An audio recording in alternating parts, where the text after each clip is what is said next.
அது ஒண்ணுதான் காரணம். இந்துவா ஓட்டு போடு பேசுறானா இல்லையான்னு பாருங்க. தமிழ்நாட்டுல என்ன பிரச்சனைங்க? ஏங்க இந்துன்னா திருடன்னு ஒருத்தர் சொல்றாரு. இந்த நாட்டினுடைய முதலமைச்சரா இருந்தவர் பேர் சொல்லியே சொல்றேன்.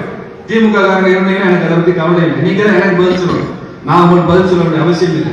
இந்துன்னா திருடன்னு சொல்றாரு கருணாநிதி. ஒத்துக்கிறீங்களா? இந்த ஊர்ல உள்ள யாராவது டிஎம்கே காரங்க பதில் சொல்லு. இந்துன்னா திருடன், திருடனா அப்படி இருக்காங்க. அது அவர் பேர உதயநிதி ஐயா வந்து சொல்றாரு சனாதனத்தை ஒழிக்கணும். கோர்ட்ல பதில் சொல்லிட்டு இருக்காரு. அந்த காலத்துல இல்ல சனாதனத்தை ஒழிக்க. ஏன் ஒழிக்கணும் சனாதனத்தை? சனாதனம் என்பது டெங்கு மாதிரி, மலேரியா மாதிரி, கொரோனா மாதிரி, காலரா மாதிரி ஒழிக்கணுமா? இப்படி இன்னொரு மதத்தை பத்தி பேசுறியா? என் கேள்வி. ஒரு இந்து பேசிருக்கானா?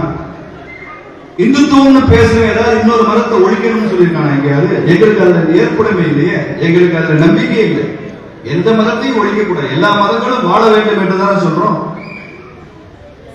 கனிமொழி அக்கா வந்து ஒரு மேடையில பேசுறாங்க. வெங்கடாஜலபதி திருப்பதியில் இருக்காரு, அவர் சக்தி வாய்ந்த கடவுள் என்றால் வெங்கடாஜலபதி உண்டியலுக்கு பூட்டு இருக்கு, அங்க இருக்கு போலீஸ் பாதுகாப்பு போட்டிருக்கீங்கன்னு கேட்கிறாங்க. இதைத்தான் சொல்றேன். இதை நீங்க இன்னொரு நம்பிக்கை உள்ளவர்கிட்ட பேச முடியுமா? அங்கேயும் தான் பூட்டு இருக்கு, அங்கேயும் தான் உண்டியல் இருக்கு, அங்கேயும் தான் போலீஸ் பாதுகாப்பு இருக்கு கேட்க முடியுமா? வெங்கடாஜலபதி கோயிலுக்கு உண்டியலுக்கு போலீஸ் பாதுகாப்பு இருக்கு. நான் கூட கனிமொழிக்காக பதில் சொல்றேன். அது ஒண்ணும் இல்லைங்க, முன்னாலே எல்லாம் போலீஸ் பாதுகாப்பு போடல. இப்ப திமுக காரங்க கோயிலுக்கு போறதுனால பாதுகாப்பு போடுறாங்க. நீங்க எப்ப போனீங்களோ அப்ப எங்களுக்கு பயம் வரும், அதனால போடுறோம். இது தேவையா உங்களுக்கு? நான் உங்களை மதிக்கிறேன், உங்களை என் சகோதரியா தான் நான் நினைக்கிறேன். இன்னைக்கு கூட உங்க அண்ணி பாருங்க, துர்கா அக்கா ஒரு ஊரா போய் எவ்வளவு சாமி போறாங்க. அவங்ககிட்ட இருந்தா நல்ல பாடம் கத்துக்கங்க. ஐயா ஸ்டாலின் ஜாதகம் கூட அவர் சிஎம்ஆ வர முடியாதுன்னு சொன்னேன் நான் ஒரு மீட்டிங்ல. அவர் சிஎம்ஆ வந்துட்டார். அப்புறம் பத்திரிகையெல்லாம் கேட்டாங்க, நீங்க என்ன நினைக்க அப்படி சொன்னீங்க? ஐயா நீங்க சிஎம்ஆ உட்காந்துருக்காரு. அது எங்க அக்கா துர்கா பண்ண பாவ பிராயச்சித்தம். கோயில் கோயிலா போய் அவங்க பண்ண பாவ பிராயச்சித்தம். எனக்கு அப்படிதான்.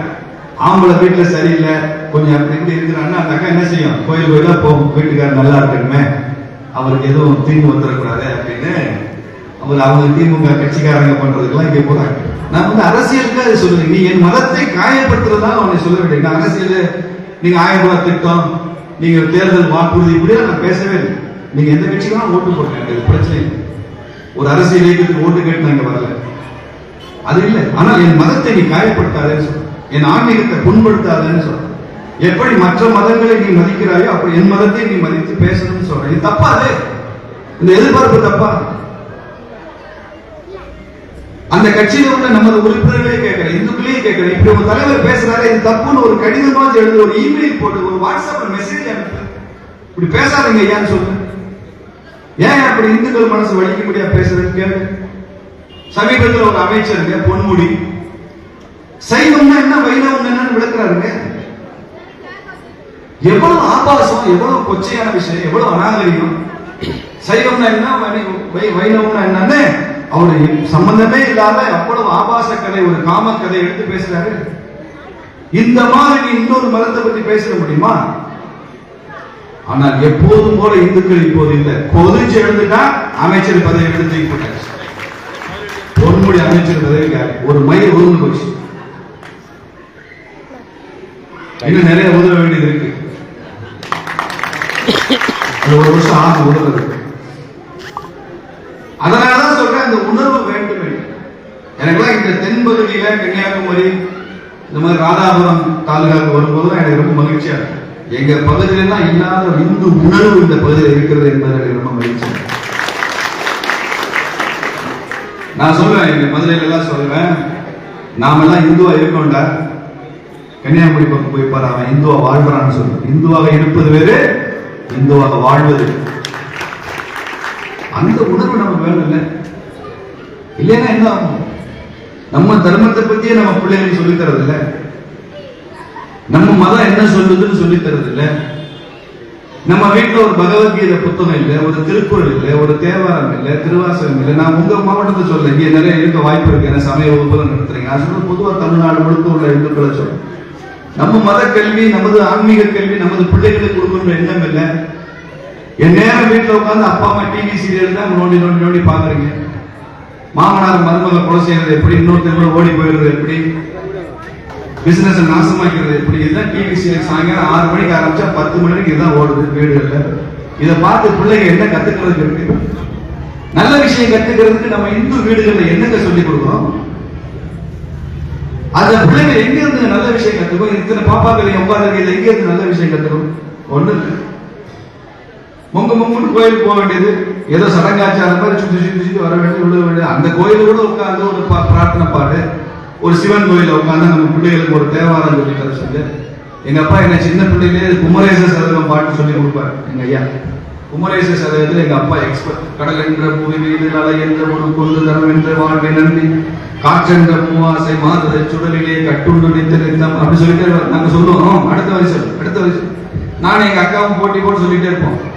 எப்பயோ மனப்பாடம் பண்ணது. எங்க ஐயா இறந்து போய் 5 வருஷம் ஆச்சு. ஆனா இப்ப இன்னும் ஞாபகம் இருக்குல்ல, இத்தனை வருஷம் ஆனாலும் மனப்பாடம் பண்ண, சின்ன வயசுல மனப்பாடம் பண்ணது. அப்படி நமது முன்னோர்கள் சொல்லிக் கொடுத்து வளர்த்தாங்க. ஏன் இப்ப நீங்க அதை சொல்லி தரவில்லையே? அடுத்த தலைமுறைக்கு நீங்க அதை பாஸ் பண்ணலையே? சின்ன கேள்வி கேட்டா கூட அவனுக்கு பதில் தெரியல, வந்து நிக்கிறான். ஒரு குழந்தை கேக்குது, அம்மா கிறிஸ்தவ மதத்துல பைபிள்னு ஒரு புத்தகம் இருக்கான், இஸ்லாமிய மதத்துல குர்ஆன் ஒரு புத்தகம் இருக்கு, இந்து மதத்துக்கு என்ன இருக்கு அப்படின்னு கேள்வி கேட்கிறாங்க. என்னமா பதில் சொல்றது? அவங்களுக்கு எல்லாம் புத்தகம் இருக்குமே, நமக்கே இல்லை. அப்ப அந்த அப்பா ரொம்ப புத்திசாலியா தன் மகளுக்கு சொன்னாரு, இங்க பாருமா, உன் ஃப்ரெண்டு வீட்டுல ஒரு புத்தகம் இருக்கு. ஆமா. இன்னொரு ஃப்ரெண்டு வீட்டுல ஒரு புத்தகம் இருக்கு. ஆமா. உன் வீட்டுல ஒரு லைப்ரரி இருக்கு. எதுமா பெருசுன்னு கேட்டு நூலகமே இருக்கிறாங்க, லைப்ரரி இருக்கு, ஒரு புத்தகம் இல்ல. அங்கே அந்த புத்தகம் புனிதமானது. அந்த புத்தகத்தினுடைய ஒரு அட்டையை கூட மாற்றுற அதிகாரம் அங்க இல்ல. அதனால அப்படி உருவாயிருக்கு. அது தவறு இல்லை, அதான் கரெக்ட். அந்த தர்மத்தின்படி அது சரிதான். ஆனால் நாம ஒன்றும் தாழ்வு இல்லையே, இன்பீரியரா இல்லையே. ஒன்றே ஒன்று இல்லை என்பதனால பலவாக இருப்பது என்ன பிரச்சனை? இந்த நாட்டில் 30 கோடி மக்கள் தொகை இருக்கிற காலத்துல கூட 33 கோடி தேவர்கள் இருந்தாங்களா இல்லையா?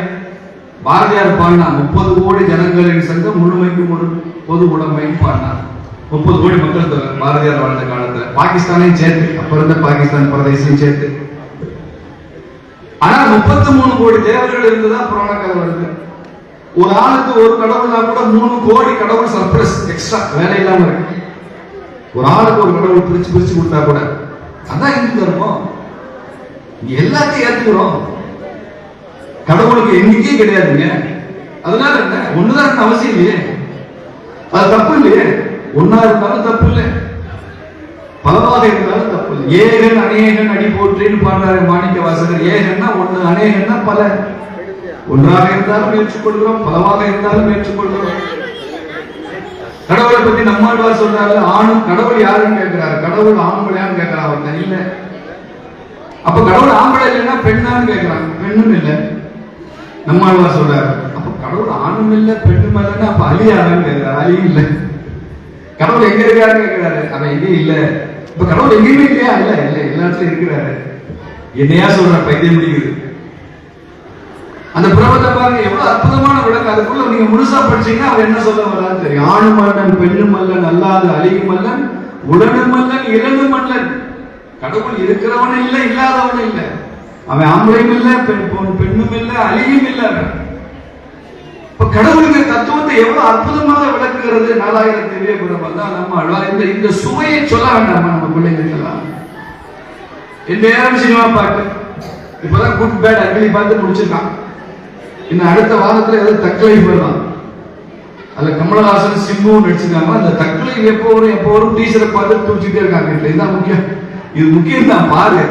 பட் அதை விட இது முக்கியம் இல்லையா? இந்த தர்மம் முக்கியம் இல்லையா?